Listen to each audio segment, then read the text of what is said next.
Saudações, pessoas.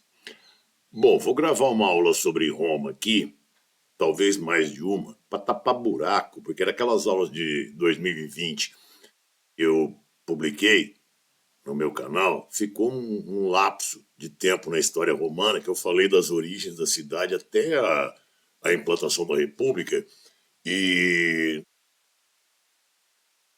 na, na expansão mediterrânea de Roma, que acabou dando para ela o controle sobre o Mediterrâneo inteiro, e ficou faltando justamente um buraco aí, um pedaço da história romana, que é do começo da República até as Guerras Púnicas, que é uma primeira fase do expansionismo romano, que a gente chama de expansão itálica, que foi crucial para permitir a expansão mediterrânea romana, que é o que eu publiquei no segundo vídeo no canal, tá? Então isso aqui é meio que para tapar o buraco.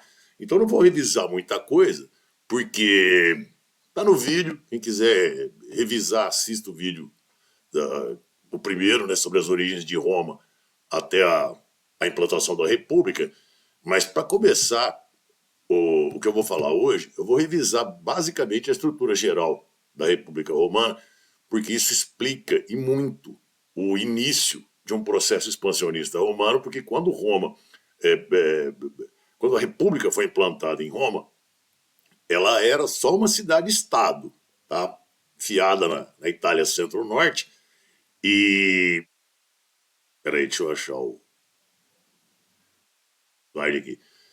Então, eu preciso explicar mais ou menos como é que funcionava, de forma resumida, que eu já detalhei, acho que o suficiente no primeiro vídeo, como é que funcionava a República. Então, resumindo, a título de revisão, quando a República foi implantada, no ano 509 a.C., num golpe dado pelos patrícios, liderado por eles, pelo menos, para expulsar os etruscos, que até aí Roma era uma monarquia, eles, patrícios, que eram os grandes proprietários de terra de Roma, os grandes latifundiários, eles acabaram bolando um sistema que deu para eles o controle completo sobre a cidade através do Senado, que é um órgão que já existia na época da monarquia, mas era um órgão sem poder nenhum nos primeiros 200 anos da história romana. Era um órgão de assessoria dos reis. O poder mesmo estava na mão do rei de Roma. De forma que o Senado era um órgão consultivo. O rei de vez em quando reunia para ouvir opinião, prestar conta do que estava fazendo, mas não tinha poder nenhum. Só que com a República, que foi um sistema criado pelos patrícios, e a palavra república vem do latim res, pública, que significaria coisa do povo, só que de coisa do povo mesmo não tinha nada, porque na realidade isso era um instrumento, um sistema criado para atender interesse de patrício. Tá? O Senado, que era um órgão secundário na administração romana, na época da monarquia, acabou virando um órgão principal, o mais poderoso, o mais importante da cidade, que controlava não só as leis que tinham que passar pela mão do Senado, tá? Mas controlava também funções ou tarefas que deveriam ser do Poder Executivo, como as finanças, ou seja, a grana, o dinheiro público, de onde vem, para onde vai, quem paga imposto, quem não paga, onde vai ser gasto esse dinheiro, em que quantidade. Tudo isso era definido pelo Senado, tá? Que também controlava a política externa, a diplomacia. Era monopólio do Senado, aliás, declarar guerra, firmar acordos de paz, fazer tratados internacionais. Lembrando que Roma era uma cidade-estado, que é uma cidade que, ao mesmo tempo, é um país. Então, qualquer relação romana com as demais cidades-estados da Itália ou com qualquer outro reino do mundo era definida em função através do Senado, desculpa, melhor dizendo. Então, quando tinha que, por exemplo, firmar um tratado de paz, quem ia era um senador, que ia na função de diplomata, de embaixador e tal. E também o Senado controlava o exército. Não só porque era o Senado que declarava a guerra e firmava a paz, ou seja, definia quando é que o exército começava e parava de trabalhar, mas também porque o comandante supremo do exército, pela lei romana, pelo menos no começo, era o cônsul, que era o comandante militar supremo de Roma, mas ele tinha que dar satisfação do que ele fazia para o Senado. Tá? E era o cargo mais importante da República Romana, abaixo de senador. O cargo mais importante era ser senador, que era o órgão máximo da República. E o cônsul, enquanto magistrado, Lembrando também que magistrado em Roma era uma espécie de ministro. Então, para cada área do Poder Executivo, tinha um magistrado específico. Tinha o questor, que era o magistrado responsável pelas finanças, no caso, cobrança de impostos e tal. Mas ele só agia por ordem do Senado, ele era um executor, ele não tomava decisão nenhuma. Tinha o edil, que era o responsável pelas obras públicas, tinha o pontífice, que era o responsável pelas pontes, porque Roma cresceu às margens do rio Tibre e ele acabou ocupando os dois lados do rio, então tinha uma porrada de pontes interligando cada lado da cidade. E tinha um magistrado, um ministro só para cuidar disso. Enfim, você tinha um monte de magistrados que seriam o equivalente a ministros, e o cônsul era o mais importante, não só porque ele estava acima dos demais magistrados, mas também porque ele controlava o exército. Só que ele tinha que dar satisfação de tudo que ele fazia para o Senado. Então, a partir do momento que o Senado controla a política externa e controla o cônsul, que é o cara que comanda o exército, por tabela, você pode dizer que o Senado controla também o exército. Então, quando a gente fala que o Senado era o órgão mais importante de Roma, é porque, além de controlar as leis, ele controlava a política externa, as finanças públicas e os militares. Quer dizer, a partir do momento em que a República foi implantada, aí outra coisa, o Senado, ele era monopólio de patrício. Só eles, patrícios, podiam fazer parte do Senado, eram 300 membros, tá? Todos obrigatoriamente proprietários de terra, porque para você poder fazer parte do Senado, você tinha que ter latifúndio, tinha que ter terra em grande quantidade. E a lógica desse tipo de coisa, que era comum na antiguidade, a aristocracia rural de um determinado país, ou civilização, qualquer que seja ela assumia o comando dos assuntos de Estado. Por quê? Porque você administrar uma propriedade rural, na antiguidade, já era um indicador de que você tinha potencial ou capacidade administrativa. Tá? E no Brasil, na época da colônia, quem mandava nisso aqui era a aristocracia rural, os grandes proprietários de terra. Porque você imagina você administrar uma fazenda. São dezenas, centenas, talvez milhares de trabalhadores sob teu comando direto. Então você tem que saber planejar. Então o fato de você ser proprietário de terras era, vamos dizer, o currículo necessário para testar que você poderia administrar o Estado, o aparelho de Estado. De maneira que os patrícios, sendo grandes proprietários de terra, eles criaram um sistema que deu para eles o controle completo sobre Roma. E eles sabiam que terra em Roma era poder, prestígio e riqueza. Tá? E a hora que eles montaram esse sistema, que, repito, deu para eles o controle completo da cidade, eles vão querer pegar mais terra. E, pegando mais terra, eles pegariam mais prestígio, mais poder e mais riqueza. Então, como a política externa era controlada pelo Senado, lá dentro, deixa eu fazer uma outra ressalva aqui, dentro do Senado tudo era resolvido pelo voto, lá dentro do Senado ninguém era superior a ninguém, lá dentro eles eram iguais, certo? Tanto que acho que eu falei no vídeo anterior que teve estrangeiro que passou por Roma nessa época e falou que, pô, vocês romanos são governados por uma assembleia de reis.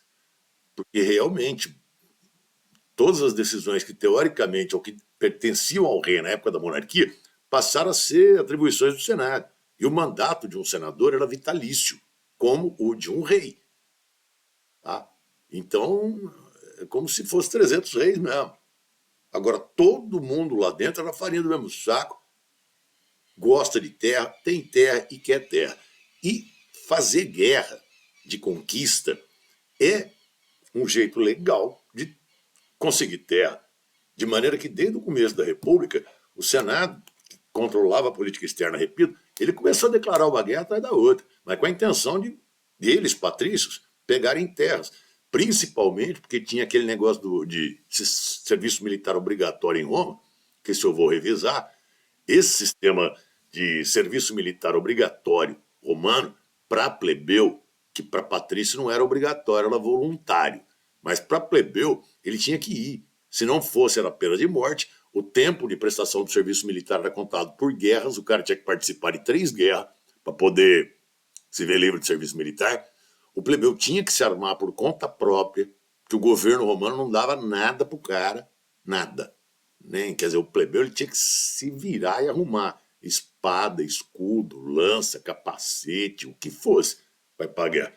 Então, cada vez que o Senado declarava uma guerra, o plebeu tinha que abandonar o que ele estava fazendo, pegar em arma e ir para a guerra. Agora, isso aí já existia desde a época da monarquia.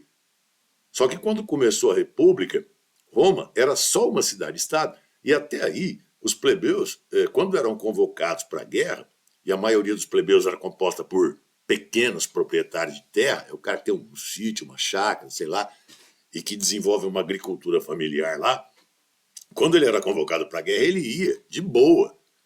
No final das contas, ele estava defendendo o que era dele também, pequenas propriedades. Então, as guerras que Roma travava antes da República eram guerras de defesa. Com a República, mudou. Roma começou a desenvolver guerra de conquista. E esse negócio de serviço militar obrigatório, como eu também falei num vídeo, para patrício era um troço extremamente vantajoso, porque eles, patrícios, é que declaravam guerra através do Senado. Só que quem ia para a guerra era o plebeu, que era a maioria absoluta dos soldados, eram plebeus.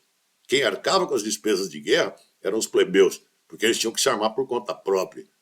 E o que uma guerra pudesse trazer de benefício para Roma, que é terras, a princípio não, mas depois escravo e dinheiro, ia parar na mão do Senado, que controlava o aparelho de Estado. Quer dizer, quando Roma ganhava uma guerra, tudo que foi conquistado na guerra passa a pertencer ao aparelho de Estado, que é controlado por patrícios. Então seria a mesma coisa que dizer que uma guerra de conquista traz de benefício para Roma, na prática vai tudo parar na mão de patrício, legalmente ou ilegalmente, que mais tarde talvez eu fale nisso de novo.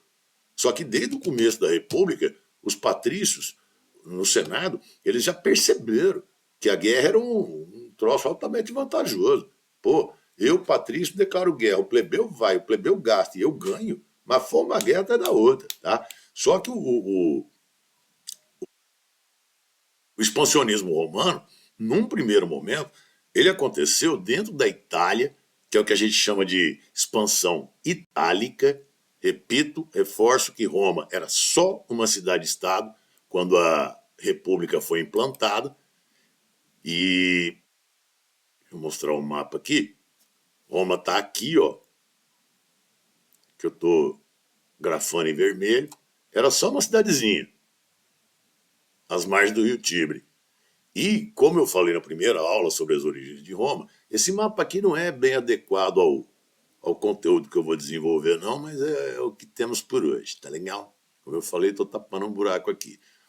Então, dessa situação inicial de simples cidade-estado na Itália Centro-Norte, Roma acabou, nos iniciais de república, conquistando a Itália quase que inteira mesmo. Tudo isso aqui que eu estou circundando, ó, caiu sob domínio romano nos 200 anos seguintes à implantação da República. E lembrando que a República foi implantada no ano 509 a.C. Então, até o ano 300 a.C., Roma conquistou a Itália quase que inteira. Esses territórios que nesse mapa especificamente estão citados como propriedade romana, é só a partir, lendo a legenda ali no canto esquerdo da tela, é só até a Segunda Guerra Púnica. A Guerra Púnica, as Guerras Púnicas foram as guerras mais importantes da história romana. E esse mapa aí já é da Segunda Guerra, porque até a Primeira Guerra Púnica, ilhas como Córcega, Sardenha ou Sicília estavam sob domínio Cartago. Mesmo o sul da Itália, que é essa parte aqui, ó, que eu estou pintando agora, não estava sob domínio romano. Ela estava sob domínio dos gregos.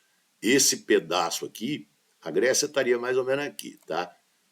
É que na história grega teve uma hora lá, um episódio na história grega chamado Segunda Diáspora, que os caras acabaram colonizando uma porrada de regiões do Mediterrâneo, e uma dessas regiões foi o sul da Itália. Tanto que essa região sul da Itália, ela era chamada de Magna Grécia, porque era um pedaço da Grécia dentro da Itália, tá? Então o estilo de vida aqui deles, da Magna Grécia, do sul da Itália, era o estilo grego. Eu não vou falar disso agora, tá? Mas vamos dizer que Isso que eu estou chamando de expansão itálica é o período que Roma conquistou quase toda a Itália. O que ficou de fora, de acordo com esse mapa aí, é o sul da Itália, que estava sob domínio grego, e Córcega, Sardenha e Sicília, que estavam sob domínio cartaginês. Cartago era uma cidade, era um povo que eles, romanos, chamavam de Puni. Vai chegar uma hora que eu vou falar que Roma acabou entrando em guerra contra Cartago e, desculpa, essas guerras vão ser chamadas de guerras púnicas, justamente porque envolviam os cartagineses, que eram chamados de Puni pelos romanos. Então, tudo que eu vou falar agora sobre a expansão itálica romana é antes das guerras púnicas, que é um conjunto de guerras crucial, talvez não só para a história romana, mas para a história da humanidade como um todo, vocês vão ver depois. Tá? Então, levou uns 200 anos Roma conquistando a Itália, nessa primeira fase de expansão itálica.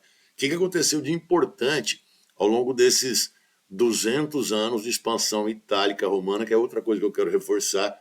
Eu vou falar o que foi acontecendo nessas guerras, e mesmo que eu comentar a data, isso é irrelevante, eu só quero que você entenda que ocorreu num intervalo longo de tempo, não foi no instalar de dedos, de uma hora para outra, que essas coisas que eu vou falar aconteceram. Então, a primeira coisa a se notar, a se destacar em relação a essa expansão itálica romana, é que durante esses 200 anos de expansão itálica, os romanos eles foram construindo o exército mais poderoso, mais eficiente do mundo. Tá? Eles inovaram em praticamente todos os aspectos, tá? Estratégia, organização, disciplina, obediência, equipamentos militares. Então eles fizeram coisas que, de fato, deu para Roma um poderio militar muito superior ao de todos os povos da época. Teve coisa que eles, romanos, inventaram, teve coisa que eles aperfeiçoaram, mas eles montaram o melhor exército do planeta naquela época. Nesse intervalo de tempo, mais ou menos entre o ano 500 a.C. e o ano 300, eles construíram uma poderosíssima máquina de guerra. Então tem aí a ilustração de alguns exemplos de coisas que favoreceram, porque a princípio parece esquisito, né, meu? Uma cidade, como é que ela consegue conquistar uma península inteira que nem a Itália? Se tinha uma porrada de outras cidades-estado em Roma, mesmo os etruscos, que era um povo que estava no norte, que eu falei no primeiro vídeo também, que era muito mais avançado que Roma, como é que os caras conseguiram? Em parte por causa da organização do exército. Então você pega essa primeira arma que está aí, essa lança, que vocês estão vendo, no topo da cena, chamada Pilo, ou Pilo, era uma novidade. Repara no detalhe de que a ponta da lança ela é inteirinha metálica, ligada por uma mistura de madeira com metal e madeira no que seria o cabo. Isso aí era particularmente vantajoso em Roma, ou melhor, em termos militares, porque quando acontecia... Espera aí um minutinho.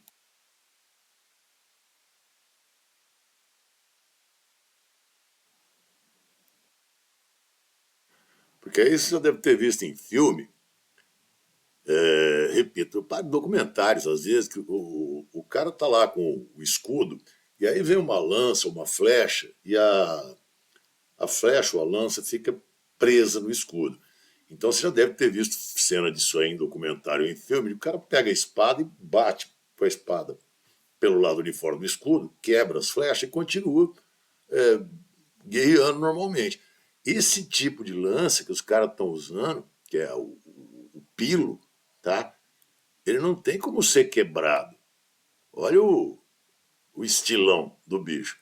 Quer dizer, se ele entrar no escudo, ele vai danificar o escudo, o cara pode até bater com a espada pelo lado de fora, mas não vai conseguir, porque a ponta do pilo é metálica. Então aquilo fica engarranchado no escudo e inutiliza o escudo do sujeito. Porque ele não vai conseguir tirar essa porcaria daqui do escudo nem a pau. Outra coisa interessante do equipamento de guerra romano era o escudo, que era um formato diferentão de todos os outros. Você pega escudo na antiguidade, ou era quadrado, ou era redondo, ou isso aqui, ele é retangular e repara que ele tem uma curvatura, tá? Ele é meio côncavo. Então ele acabava se ajustando melhor ao corpo da pessoa. Em termos de altura, depois tem a foto de um legionário com o traje completo aqui que eu vou mostrar, mas ele pegava mais ou menos do ombro até o meio da coxa ou até o joelho. E como ele é curvado assim, ó, tá? Ele acabava cobrindo os órgãos vitais, o que dava para o romano uma proteção maior no combate. E que esse escudo, aliás, definia também o tamanho da espada.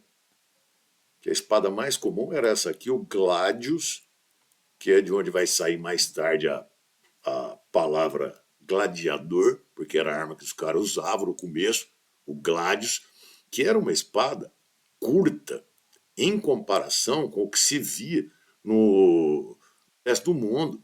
Tá? Então, é curioso isso aí, porque normalmente na antiguidade se media o potencial de ataque de um exército de acordo com o tamanho da arma.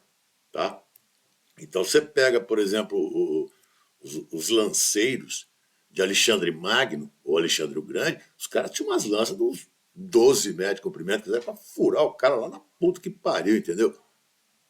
E os assírios, também na antiguidade, tinham uma espada imensa. Aliás, os assírios foram o povo que descobriu a metalurgia do ferro, e que era o material mais resistente que a humanidade conseguiu trabalhar na antiguidade, e eles foram os pioneiros nessa técnica, deu para eles um poder imenso, porque o resto dos exércitos usava arma de bronze ou cobre, que era material mais mole.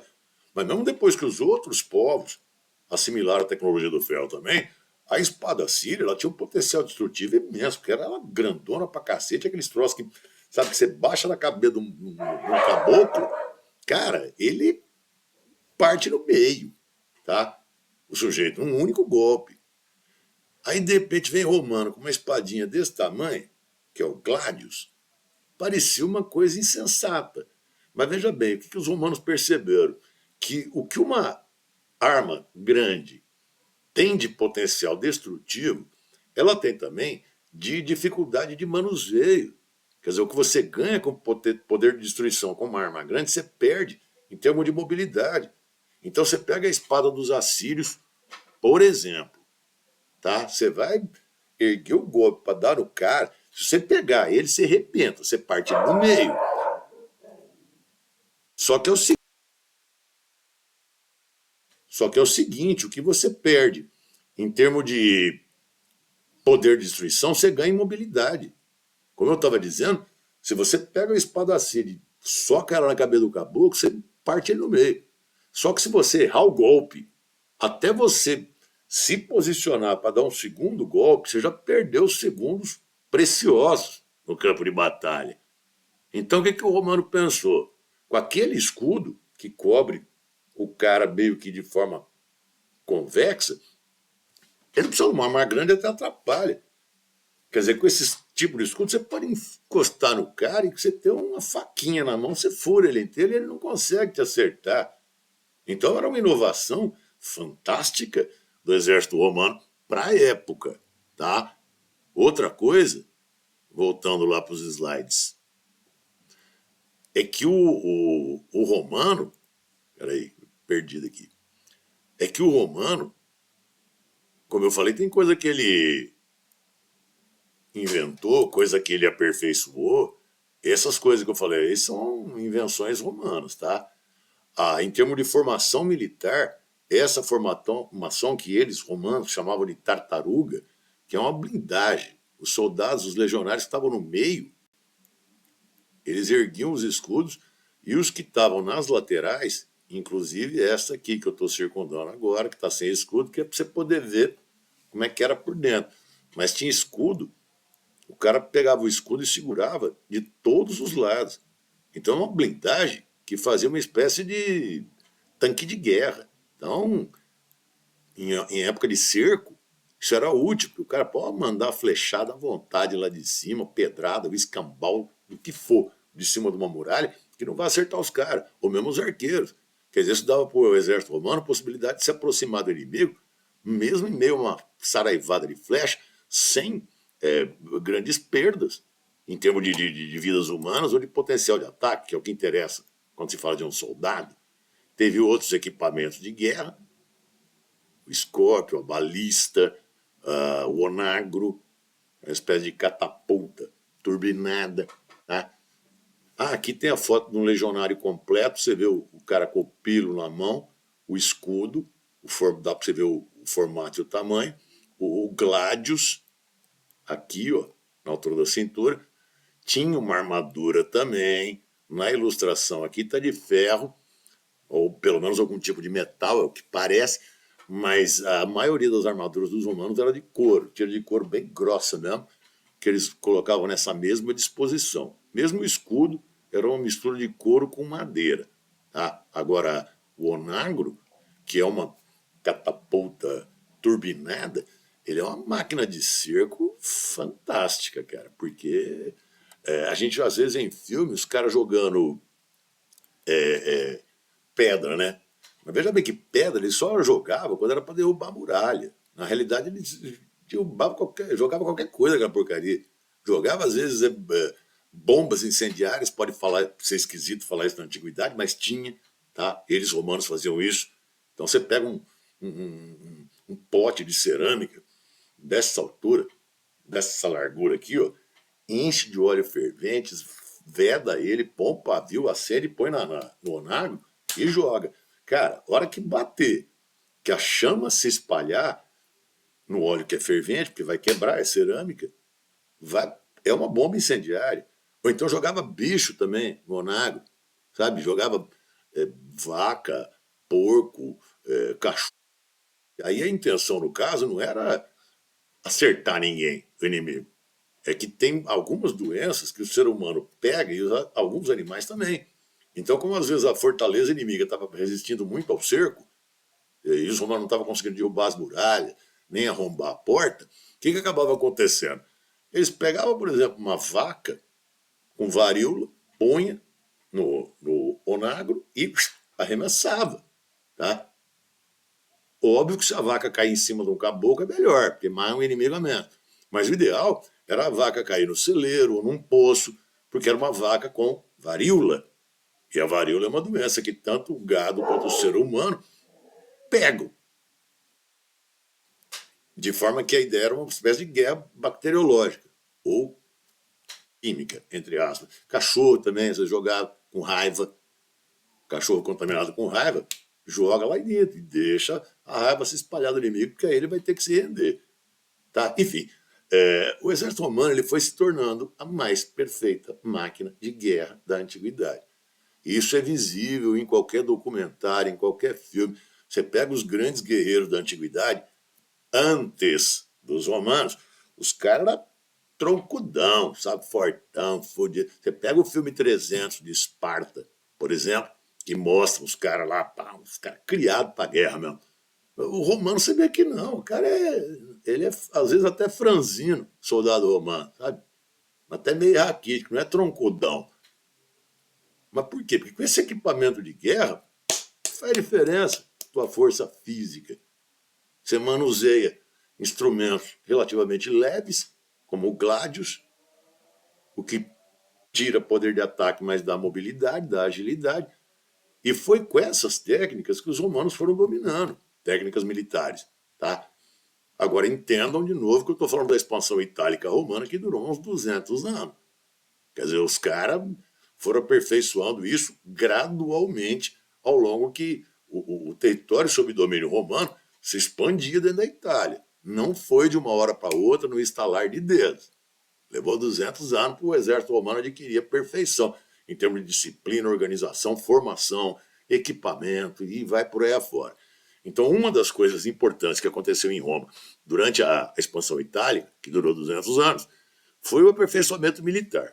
Uma outra coisa é que os plebeus eles acabaram fazendo uma série de movimentos em Roma que acabou dando para eles, plebeus, direitos que eles não possuíam.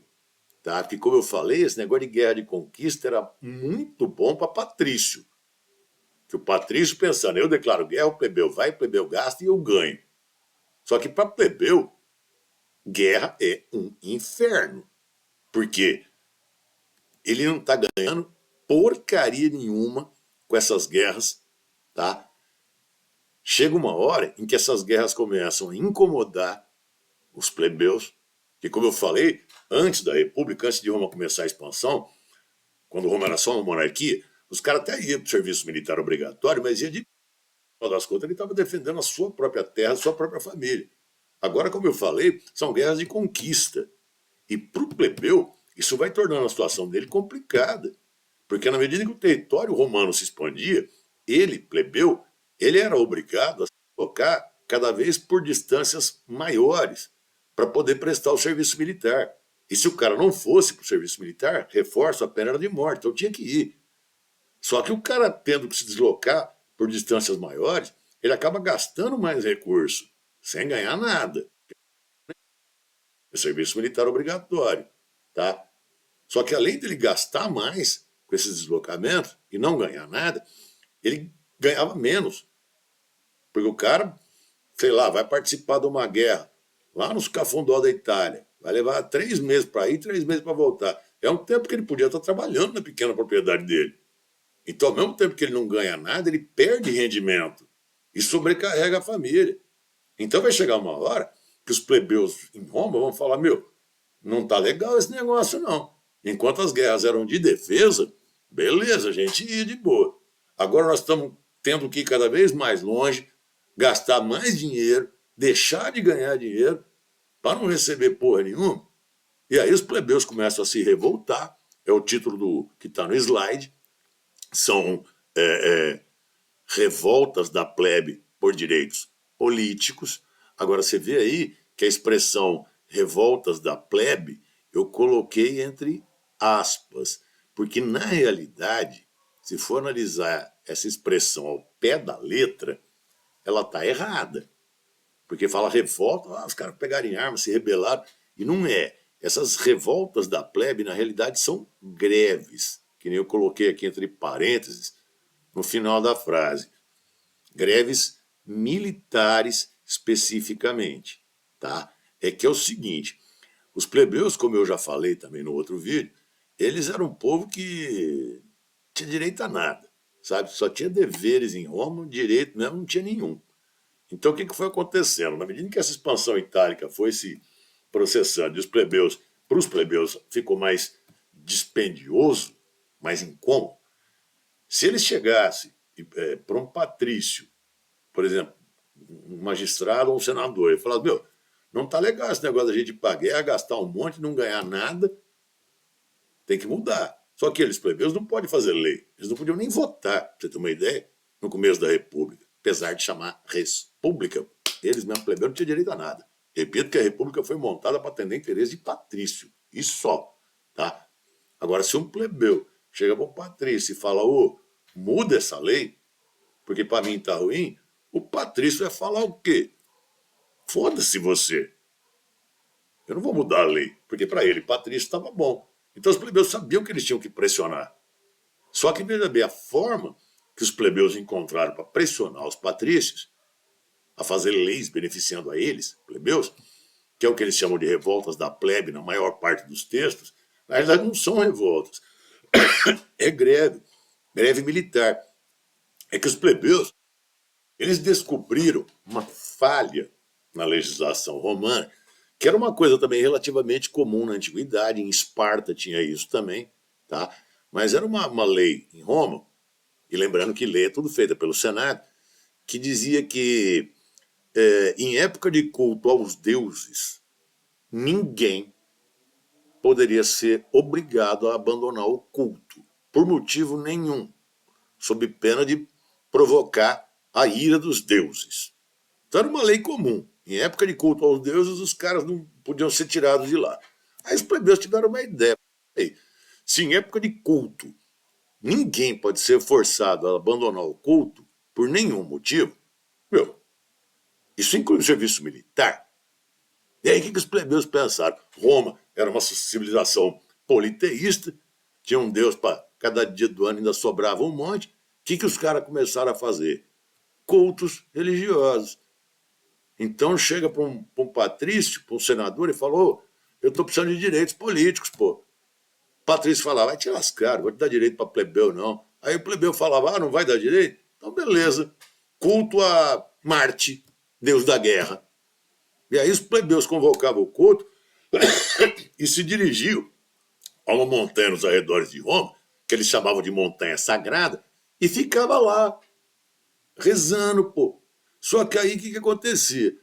O exército ficava vazio de soldado, as conquistas paravam, o exército está rezando, territórios que já haviam sido conquistados ficam desmilitarizados, e se fica desmilitarizado, se rebela e se liberta. E aí quem perde com isso é patrício, que perde terra e dinheiro. De maneira que aí os patrícios entraram em desespero. Chega lá e fala: pô, plebeu, volta para a guerra. A Úmbria se rebelou, perdemos o controle daquela região. O plebeu falava o quê? Não posso, estou rezando. Era uma cara de pau. E o patrício falava: mas tem que ir. Não pode, está na lei. Vocês não podem obrigar ninguém a deixar o culto. E ficava rezando ali. Quer dizer, patrício acabou sendo obrigado a ceder a essas pressões dos plebeus. Então, esse negócio de ir para o culto é, na realidade, uma greve. O exército paralisava as atividades. Não vou conquistar mais nada e não vou manter mais nada também. Sabia que quem ia perder com isso era patrício. Tá? E aí os patrícios foram obrigados a ceder. E dessa forma, que foram várias, você repara que no texto do slide está escrito revoltas da plebe. Está no plural, porque foram várias, muitas. Então, devagarzinho, também ao longo de 200 anos, os plebeus foram conseguindo uma porrada de direitos. A mais importante foi essa, a criação de um cargo na República chamado de tribuno da plebe. O tribuno era um magistrado, tá? Lembrando que magistrado era um ministro, que tinha poder de veto sobre qualquer decisão senatorial, eu vou explicar isso mais detalhadamente, e era uma figura considerada intocável. Tá? Então, explicando o que é isso aí. Primeiro que é um magistrado como qualquer outro em Roma. Roma era desculpa, um magistrado em Roma era como se fosse um ministro. Tá? E não tinha isso. Seria esse tribuno da plebe, seria uma espécie de ministro da plebe. Ele iria para zelar pelos interesses dos plebeus, certo? Como? Tendo o poder de veto sobre as decisões senatoriais. Veto, para quem não sabe, é mais ou menos não aprovação, proibição, anulação, neutralização, é mais ou menos isso. Então, se o Senado, de repente, fizesse uma lei antes da lei entrar em vigor, ela tinha que passar pela mão do tribuno. Ainda que todos os senadores, ainda que os 300 senadores aprovassem a lei, ela tinha que passar pela mão do tribuno. Se o tribuno considerasse a lei prejudicial para os plebeus, ele tinha a obrigação de vetar. Quer dizer, a lei não entrava em vigor, ainda que os 300 senadores tivessem votado a favor. Agora, veja bem que ninguém tinha esse poder em Roma, nem mesmo um senador. Eu repito que no Senado todos são iguais, lá dentro tudo era resolvido pelo voto. O tribuno não. Ele podia falar não para o órgão mais poderoso da República. Tá? Agora, esse cara, ele era um patrício no começo, porque até aí os plebeus não podiam nem votar, muito menos exercer cargos no governo. E os plebeus, que não eram trouxa, eles sabiam disso. Você bota um patrício para ser tribuno da plebe, ele normalmente não vai querer cumprir a função dele, onde já se viu. Né? Se ele é um patrício, ele não vai contra a sua própria classe social, seu próprio grupo, para defender plebeu. Então, o que os plebeus pensaram? Que essa figura do tribuno ela tinha que ser considerada intocável. Seria uma espécie de imunidade quase que total para o tribuno. Porque os plebeus pensaram isso aí. Se o cara for o tribuno e começar a vetar muito as leis do Senado, os senadores podem achar um jeito de tirar o cara do cargo, demitir, processar, sei lá fazer o quê. Então os plebeus já exigiram que o tribuno fosse considerado intocável, ou seja, uma vez nomeados tribuno, eleito tribuno, ninguém pode tirar o cara de lá, nunca mais. Só que eles levavam essa intocabilidade ao pé da letra mesmo. O tribuno podia se enfiar no meio de uma multidão pelas ruas de Roma que ninguém podia relar no cara. Só quem podia mexer com o tribuno era um plebeu, eram os plebeus. Porque como ele está lá para defender a plebe, eles tinham que dar satisfação para os plebeus. E aí, se o tribuno, por algum motivo, não cumprisse o seu dever, os plebeus, sim, eles podiam tirar o cara do cargo. Só que quando os plebeus tiravam o cara do cargo, tirava da vida também, eles matavam o tribuno. No começo jogando no abismo e depois linchando o cara. Mas porque o romano era violentão, tá? E a plebe romana, você vê que diversão dos caras era ver morte na arena. Então, de repente, o Senado fez uma lei. A lei é ruim para plebeu. O que os plebeus pensavam? Pô, o que o babaca do tribuno fez que não vetou essa lei? Aí eles iam para cima do cara e tiravam o cara, não só do cargo, mas da vida também. Então, ser tribuno em Roma era uma tarefa dificílima. Tanto que eles, romanos, chamavam o tribuno de maldito. Porque veja bem a situação do cara, do tribuno.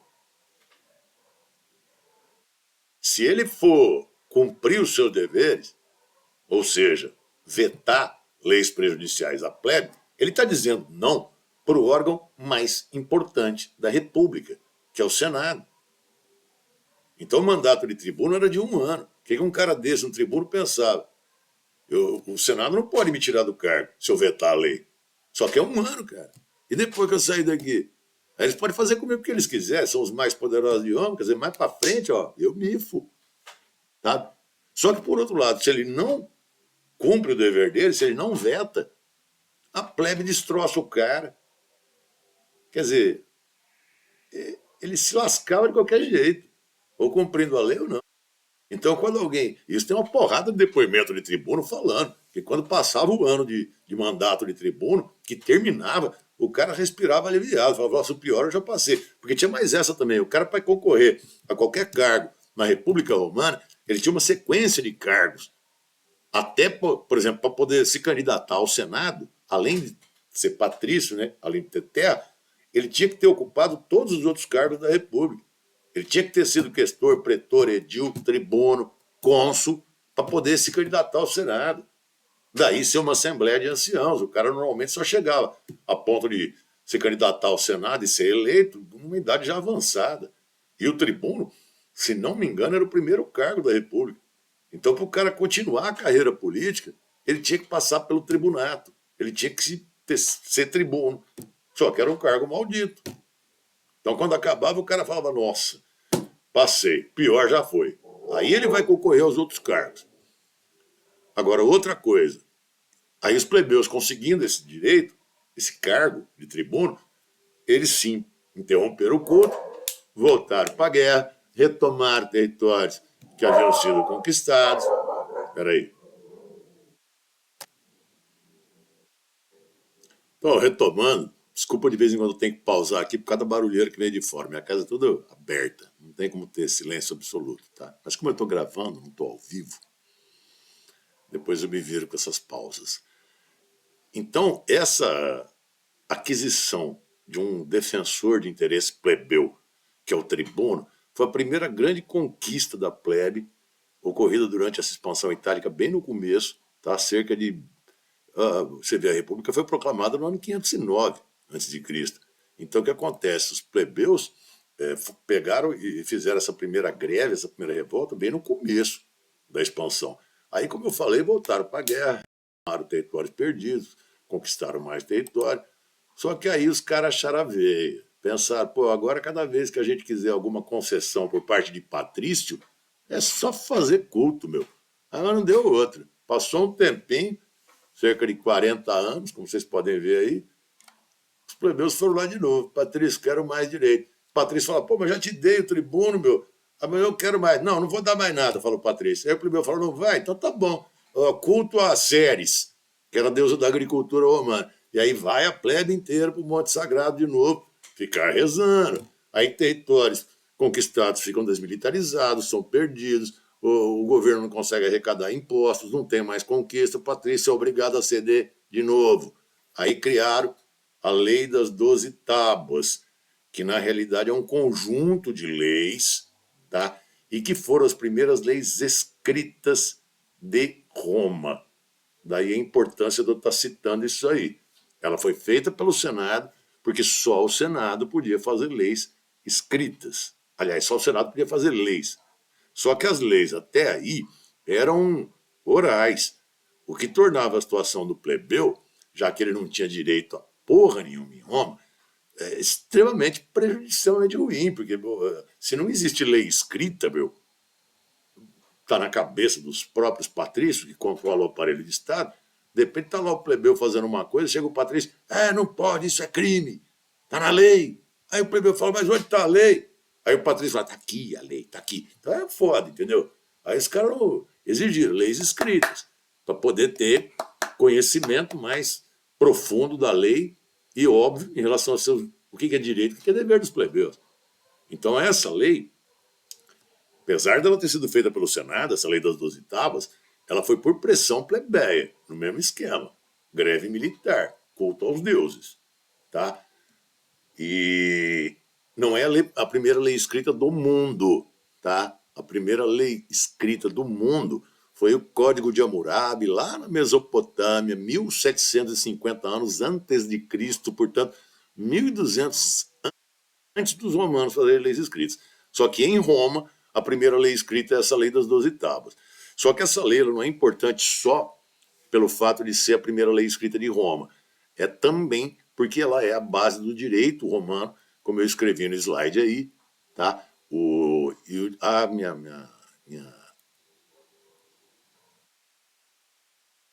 câmera está na frente, espera aí. Além de serem as primeiras leis escritas de Roma, elas foram também a base do direito romano, e o direito é uma invenção romana, é o que se considera como sendo a contribuição mais influente da civilização romana para a humanidade, foi isso aí, ter inventado o direito, que é a ciência que estuda as leis escritas. Agora, evidentemente, se não houvessem leis escritas, não haveria ciência do direito. Tá? Então, eles, romanos, ao fazerem essas leis escritas, eles já na sequência inventaram o direito, de forma que, se você tem parente advogado, se você é advogado, tem advogado na família, você vai ver que o vocabulário do direito é quase todo latim, jus, civilis, e vai por aí afora, porque habeas corpus são expressões em latim, porque é a língua que os romanos falavam e o direito é uma ciência que eles inventaram.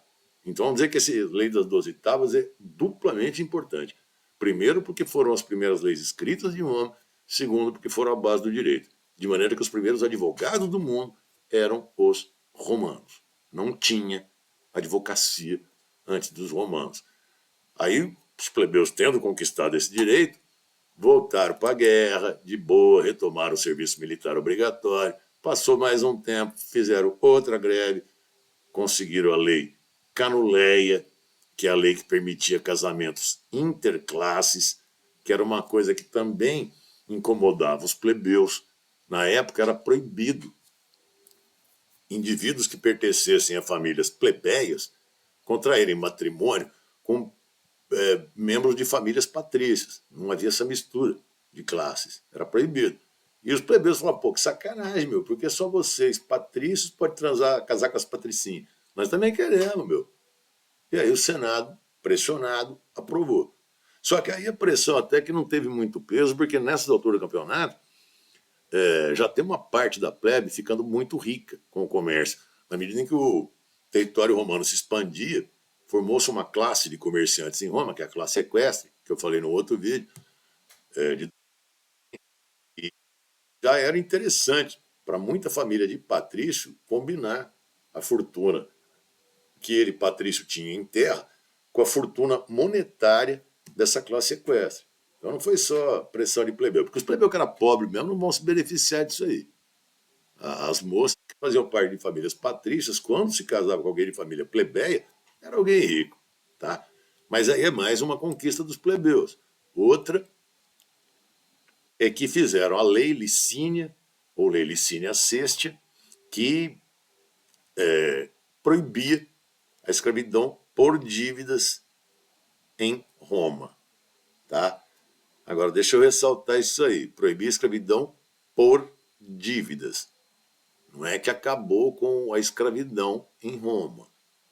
Acabou com um tipo de escravidão que era por dívida, só. Não vai pensar que isso aí é a lei áurea da história romana. É que tinha caso desse, principalmente os mais pobres, tendo que prestar o serviço militar em regiões cada vez mais distantes, comendo cada vez mais tempo de serviço militar. Tinha cara que empobrecia, se endividava tanto que acabava tendo que, sabe, dar uma esposa, um filho, uma filha como escravo para quitar a dívida, ou ele próprio virava escravo. E isso, óbvio, incomodava os plebeus. Tá? E aí conseguiram essa lei. E é importante ressaltar que eram poucos escravos. Tanto que Roma não tinha uma camada social só de escravos. Mas depois, quando eu falo da expansão mediterrânea, se não me engano, eu já comento isso aí. Eles, romanos, não se escravizavam uns aos outros. Mesmo a escravidão por dívidas foi proibida ainda no começo da República, por causa dessas revoltas da plebe. Enfim, não vou entrar em detalhes mais a respeito disso, dessas conquistas da plebe, mas os plebeus eles foram conquistando uma porrada de direitos, de forma que lá pelo ano 300 a.C., depois de 200 anos de república, os plebeus, em termo político, já estavam quase que pau a pau com os patrícios, ganharam o direito de ter uma assembleia só para plebe, que era o comitius plebis, ou comícios plebis, que era uma assembleia de plebeus que podia fazer leis para os plebeus. As leis de Roma, da cidade inteira, continuavam sendo feitas pelo Senado. Mas os plebeus ganharam o direito de fazer algumas leis em alguns assuntos. Chegaram até a ter direito de votar e de se candidatar a cargos na República. Então, gradualmente, ao longo dessa expansão itálica romana, os plebeus foram adquirindo igualdade quase que política em relação aos plebeus, a ponto de ter autor que fala assim que dá a impressão de que Roma talvez estivesse sendo encaminhada para uma democracia, porque todo mundo estava podendo fazer de tudo, até o plebeu, se candidatar, se eleger, tomar posse, exercer cargos no governo, tá? Menos o Senado. O Senado continuou sendo um monopólio de patrício, só permitindo ingresso se o cara fosse grande proprietário de terra. Tá? Só que lá pelo ano 300 a.C., bom, enfim, resumindo, essa expansão itálica, que durou 200 anos, o que tem de importante para ser citado aí é o aperfeiçoamento militar e essas revoltas da plebe por direitos. Tá? Só que chega lá pelo ano 300, Roma bate de frente com uma potência no norte da África, que era a cidade de Cartago, dando início a uma série de guerras, que são as guerras púnicas.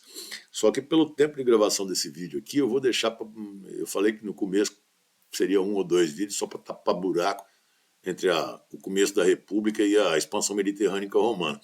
Então eu vou encerrar essa aula por aqui, tá?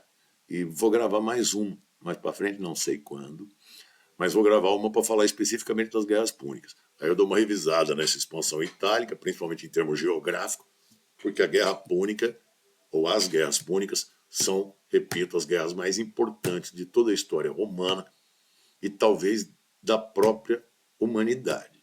Depois eu vou explicar. Falou?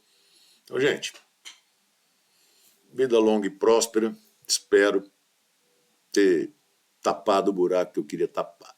Falou? No conteúdo de história de Roma que eu estava falando. Até a próxima.